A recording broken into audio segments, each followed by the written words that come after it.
Hello বন্ধুরা, আশা করি যে যেখানে আছেন সবাই ভালো আছেন। আজকের পর্বে আমি দুধ চিতই পিঠা শেয়ার করব খেজুর গুড় দিয়ে। শীত তো এখন প্রায় চলে যাচ্ছে, তবে বাজারে কেনা চালের গুঁড়ি দিয়ে এইরকম পিঠা আরও একবার আপনারা খেয়ে দেখুন। তো আমি প্রথমে 2 কাপ চালের গুঁড়ো নিয়েছি, সামান্য একটু লবণ অ্যাড করলাম, আর লাগবে এখানে উষ্ণ গরম পানি।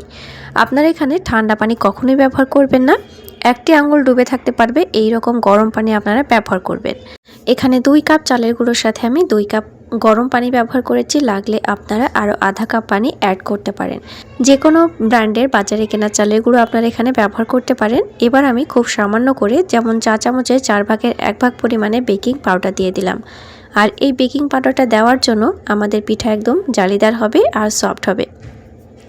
যখন দেখবেন ব্যাটারের ভেতরে একটু আঠালো ভাব চলে এসেছে, আপনারা নিজেরাই বুঝতে পারবেন, তখনই বুঝে নিতে হবে যে আমাদের পিঠার জন্য ব্যাটার একদম পারফেক্টভাবে রেডি হয়েছে।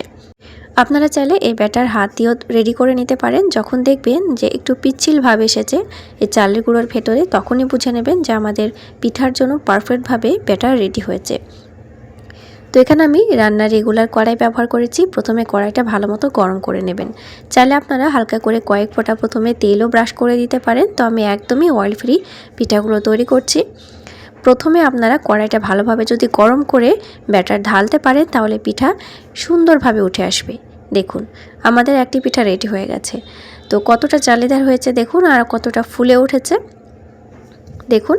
তো আরেকটি পিঠা আপনাদেরকে বানিয়ে দেখাচ্ছি। দেখুন কড়াইটা প্রথমে ভালো মতো গরম করে 1 হাতা ব্যাটার দিয়ে দেব। তবে আপনারা এখানে ডবল ব্যাটার কখনো দেবেন না, তাহলে পিঠার শেপটা নষ্ট হয়ে যাবে। দেখুন জালিদার আমাদের পিঠা রেডি হয়ে গেছে। এই চিতই পিঠাগুলো আপনারা চাইলে নলেন গুড় দিয়ে খেতে পারেন, যে কোনো আইটেমের সাথে বা কষা মাংসর সাথেও খেতে পারেন, খুবই ভালো লাগবে খেতে। তো এক এক করে সব পিঠাগুলো আমি বানিয়ে নিয়েছি। শীতের মৌসুমে পিঠাগুলো খেতে একটা অন্যরকম টেস্ট পাওয়া যায়। অন্যান্য সিজনে কিন্তু এই পিঠাগুলো খেতে অতটা ভালো লাগে না, তবে সকাল সকাল আপনারা কিন্তু যে কোনো আইটেমের সাথে পরিবেশন করতে পারেন। এটা কিন্তু কষা মাংসর সাথে খেতে অসম্ভব সুন্দর লাগবে। আজকের দুধ চিতই পিঠা আমি 2 রকমভাবে আপনাদের সাথে শেয়ার করব। যেমন এই পিঠাগুলো আপনারা যে কোনো আইটেমের সাথে শুকনো পরিবেশন করতে পারেন। আর এখানে দুধে ভেজানোর জন্য এখানে আমি 1 লিটার দুধ নিয়েছি। দুধটাকে ভালো মতো বলক উঠিয়ে নেব। চাইলে আপনারা ফুল ফ্যাটযুক্ত দুধটা যদি নিয়ে থাকেন, তাহলে খুব বেশি জাল করার দরকার নেই, 1 থেকে 2টো বলক উঠিয়ে নিলেই হবে। আমি এখানে ফুল ক্রিম দুধটাই ব্যবহার করেছি। আর ওপর থেকে আমি একটু গরম মশলা দিয়ে দিলাম, সুন্দর ফ্লেভার পাওয়া যাবে। দুধটা 1 থেকে 2টো বলক যখন উঠে আসবে, তখন এখানে আমি খেজুর গুড় দিয়ে দেব। আপনার কাছে যেটা অ্যাভেলেবল থাকবে আপনি সেটাই ব্যবহার করবেন। চাইলে নলেন গুড় বা চিনিও ব্যবহার করতে পারেন।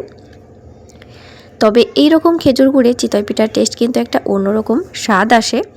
পিঠার জন্য যে দুধের শিরাটা আমরা বানাচ্ছি, এই শিরাটা অবশ্যই আপনারা পাতলা রাখবেন, কেননা পিঠাগুলো একটু ভিজবে, আর ভেজার পরে কিন্তু দুধটা অনেকটা টেনে নেবে।